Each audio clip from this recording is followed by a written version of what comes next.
Well, first of all, Europe as a union is an unusual political experiment. The world has been organized in nation states or European empires and colonies for centuries. Europe is trying to organize itself collegially, and there have been certain successes in this without question.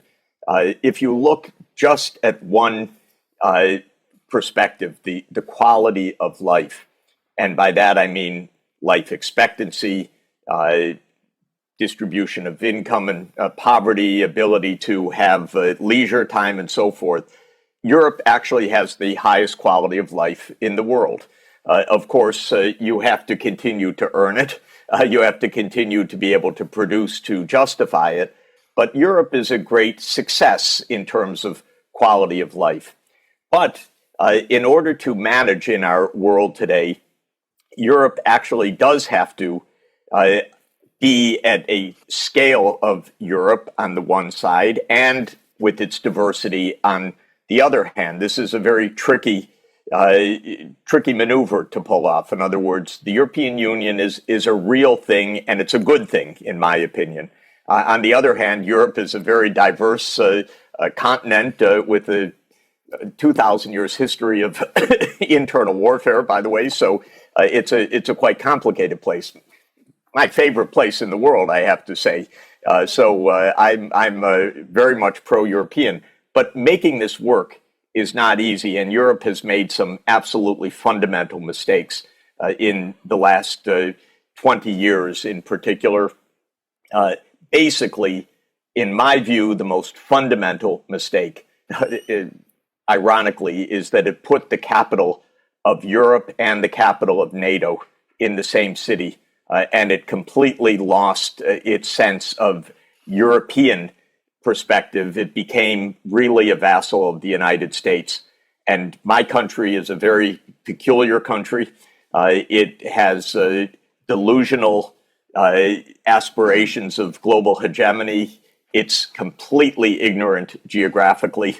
It is not operating in Europe's interest, and Europe is no longer operating in Europe's interest. And that's the fundamental problem. Europe does not have its act together right now. For me, one of the telling signs was the head of the European Commission, Mrs. van der Leyen. Her aspiration was to move from that position to become head of NATO. She failed. She didn't have the vote of confidence of the US, but how mind-boggling that you'd rather be head of NATO than head of Europe, than head of the European Commission. To me, that said everything. It said how confused Europe is, how it's lost its strategic vision, how it lacks strategic autonomy, so-called. And now it's unfortunately a group of profoundly unpopular leaders on their way out. Macron, Scholz, and many, many deeply unpopular leaders, because they're acting not in Europe's interest, but in the interest of not only the United States, but of a failed United States. They're latching Europe onto a failure rather than building on Europe's strengths. So I'm not ruling Europe out by any means. This is a civilization of at least 3,000 years and a lot of wisdom, a lot of beauty, a lot of talent, a lot of great universities, a lot of great science and technology. But it's not organized properly right now. And the U.S. does not have Europe's best interest at heart. And we will be able to thank Donald Trump very soon for being extraordinarily clear about that. Just as I was saying before we started this program, I've just been to Hungary. I've been to Budapest. I met various people there, people who serve in government, people who are drawn from all of the various ministries in government. And they not only endorsed what you said, in fact, they said some extraordinary things about the extent of American influence in European decision-making, which I have to say astonished me. And even the way in which NATO military exercises are conducted. I mean, I wasn't aware, for example, that alongside the normal exercise, there is always a parallel American military exercise, which nobody else is informed properly about. But they all said to me one thing, to the group that I was with, one thing, which is that everything is connected. And always it came back to one overriding topic, that economic problems in Europe, social problems in Europe are always linked to the question of war and peace. We have a situation in Europe today of war. Europe is being led towards war, is focused on war. It is neglecting the issues of peace. And the result is what one of these very senior officials referred to as an economic suicide. Rather dramatic language, but they do engage in rather dramatic language sometimes to get their points across. So, what they don't understand is why they're doing that, why we're doing that to ourselves, why we are being led into basically a war type situation and a war psychosis when there is a diplomatic way out, one which will then enable us in Europe to address our pressing economic problems. So that's what I wanted to say. I wondered what your views are about this. Not only a diplomatic way out, but an obvious one, and a way that was understood by European leaders back in 2008 when the die was cast on this disastrous war. It was at the Bucharest NATO summit, of course, in 2008, that the U.S. insisted that the NATO countries declare that Ukraine and Georgia would become NATO members. And Merkel understood very well this was absolutely dangerous, provocative, wrong-headed, against Europe's interests. Sarkozy understood this at the time. This was the last time that European leaders stood up to the United States. They said no, but they only said no halfway, because they allowed the declaration of ultimate membership to be in the 2008 NATO declaration, but they blocked a specific action plan for membership. That was supposedly the success. Of course, it was no success at all. The United States continued to steamroll Europe, and it overthrew Yanukovych in February 2014, starting the war in Ukraine. By the way, overthrowing Yanukovych a day after the EU had negotiated a political arrangement that would have kept Yanukovych in power. In other words, the U.S. steamrolled Europe again and again and again. And in 2019, the U.S., of course, unilaterally abandoned the Intermediate Nuclear Force Treaty, and this has given rise to the Oreshnik missile system that Russia has unveiled to Western shock this week.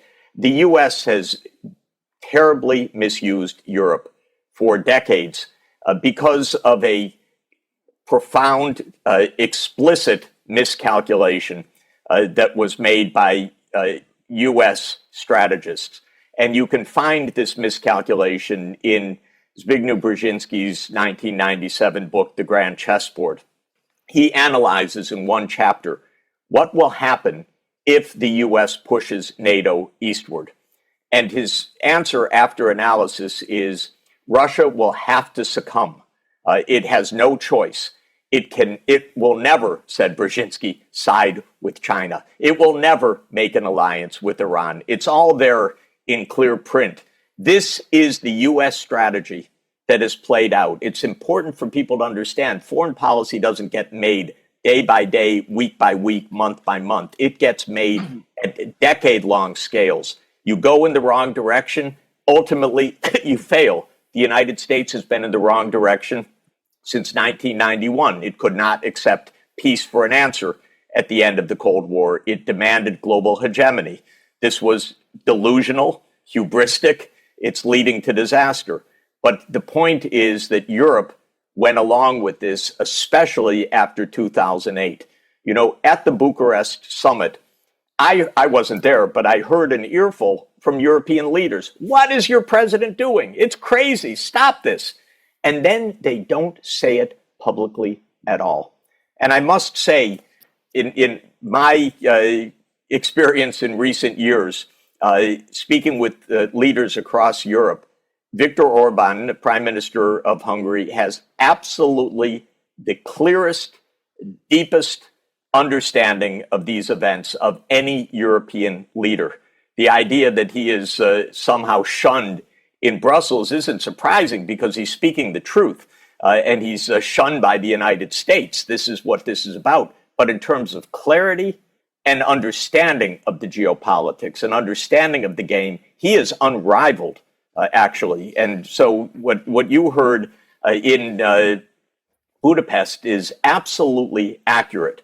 Let me also say that there are a significant number of institutional means by which the United States effectively occupies Europe. I mean, literally in its military bases all over Europe. We know the CIA operations in Europe ever since World War II, which finally came to light with Operation Gladio at the end of the 1990s, showed actually secret armies of the CIA in what was supposed to be diverse, democratic Europe, but secret armies making false flag operations, terrorist attacks that it blamed on the Italian left and so forth, that were CIA operations. This is our reality right now. It's terrible. It's very dangerous. It's pulled us closer to nuclear war than we have ever been. I would say at least as close, if not closer, than the Cuban Missile Crisis. Because at least in the Cuban Missile Crisis, the world was terrified. President Kennedy was rightly terrified. Nikita Khrushchev was rightly terrified. They were doing everything to pull back from the brink. Now we have such stupidity day by day. And I'm saying stupidity in an absolutely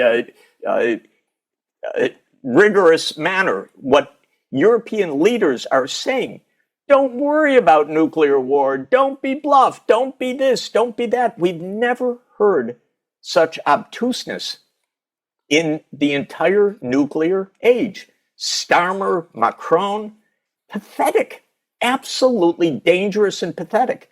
Their publics know it, by the way. These leaders are despised. But this is our institutional setup at this moment. Absolutely amazing and terrifying.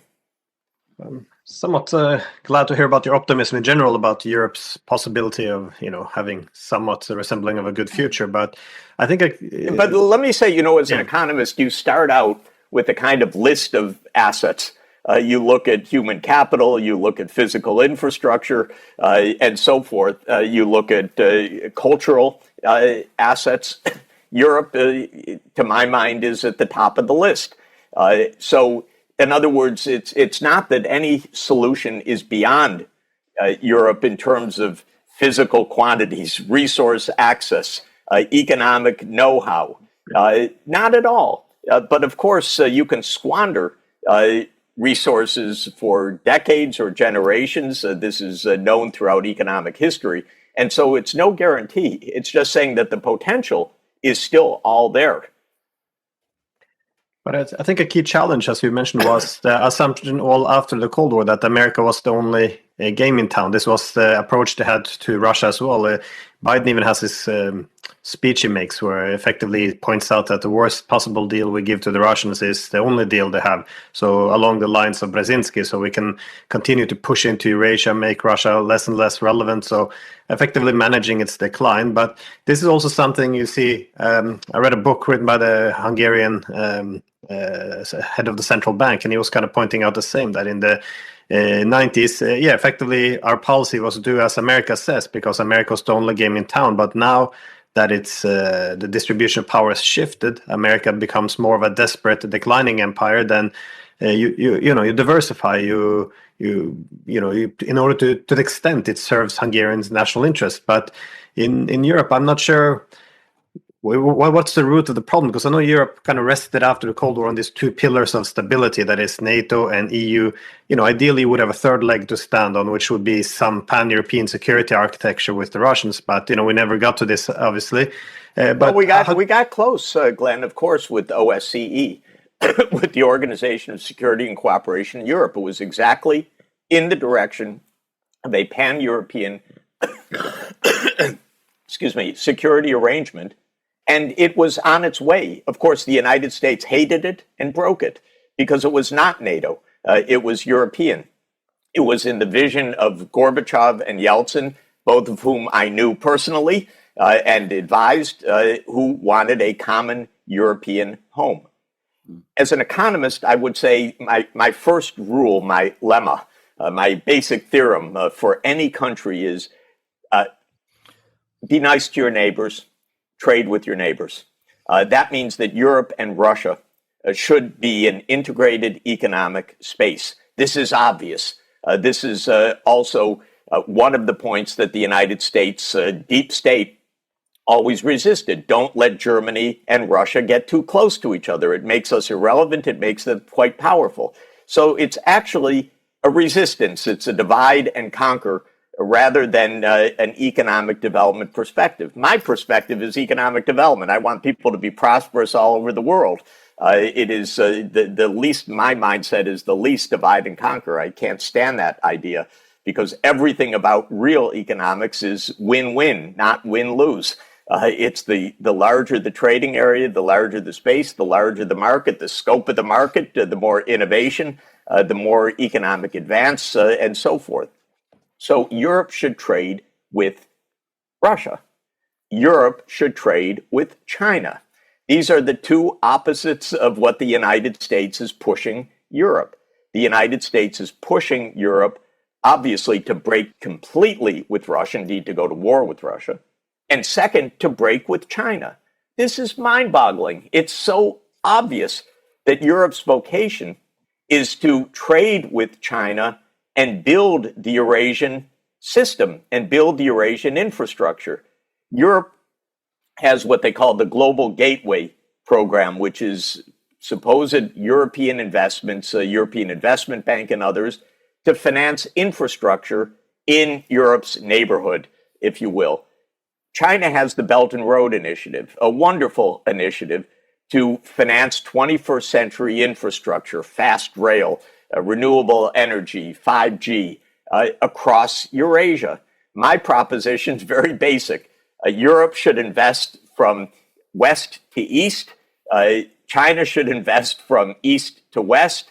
The two should meet in Samarkand, have a Eurasian landmass that is unified with modern 21st century infrastructure. It's 70% of the world population. It's the key to prosperity, not only for Europe and China and the rest of Eurasia, but for the whole world. And this is absolutely within reach. But the U.S. is so stupid, except I can only say that Trump is probably going to cause somebody in Europe to rethink this, I hope. Because Trump, with his tariffs and his trade wars, and he's going to break apart our North American market, he announced today. With all of this, Europe could say, this is not really what we bargained for. We better think more clearly again.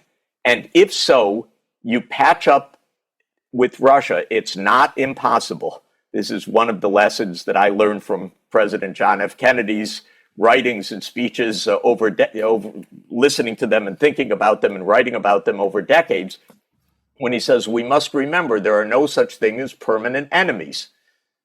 Hostility today is a fact, but it is not a ruling law.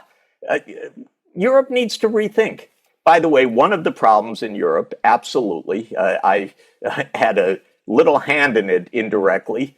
I advised many of the Eastern European countries on their economic reforms. Poland, Slovenia, Estonia. I have a high award, a civilian honor from Estonia for helping them to basically designing their introduction of their national currency back in 1991, 1992. But these countries need to understand, rather than baiting Russia as little countries in the Baltic region, rather than hate talk, rather than tweeting Russia delenda est, Russia must be destroyed, and so forth, as Baltic leaders are doing. Come on, are you kidding? Don't poke your neighbor, make peace. And I would say this to the Poles. I did a lot for Poland. Again, I have a very high civilian honor from Poland because I got their debts canceled. I helped to accelerate their membership in the European Union. I helped to design their economic reform, which produced 30 years of rapid economic growth. But come on, anti-Russia is not your vocation. You're a neighbor. Trade with Russia. Are you kidding? And this is something that they do not understand because they reverted back to the history of the 1920s and 1930s, hate speech, bad-mouthing, vulgarities, and you don't survive in a world that way. You survive in a world with the trade, diplomacy, and normal relations with your neighbors. If you have an irascible next-door neighbor, don't taunt him, light fires in his garage, steal things from the garage, aim missiles into them, make noise at night. No, you try to be calm, peaceful. If you have luck and the irascible neighbor is down the block, you don't try to move in next to them. And so Ukraine as neutral was Europe's best friend. Are you kidding? The idea that you have to put NATO right up against the Russian border, this is crazy, completely crazy. But I know my American colleagues, some of them are even my students or former students. It's unbelievable how they think. They must listen to you very closely in Hungary because I heard an awful lot of the same things that you've been saying there.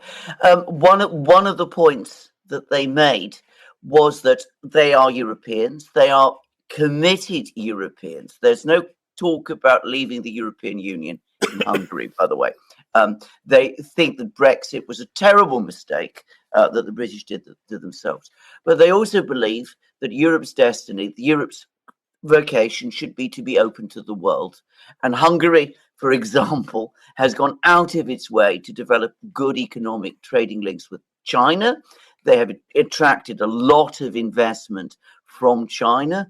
They're interested in Chinese electric cars. They don't seem to have this fear of China and Russia and all of the other places that we seem to find amongst so many people in Europe today. And they regard this as rational decision making. And the words rational and realistic were words I heard all the time. They see these relationships, exactly as you said, trade relationships, as ultimately win-win solutions for Europe, not in any conceivable sense anti-American.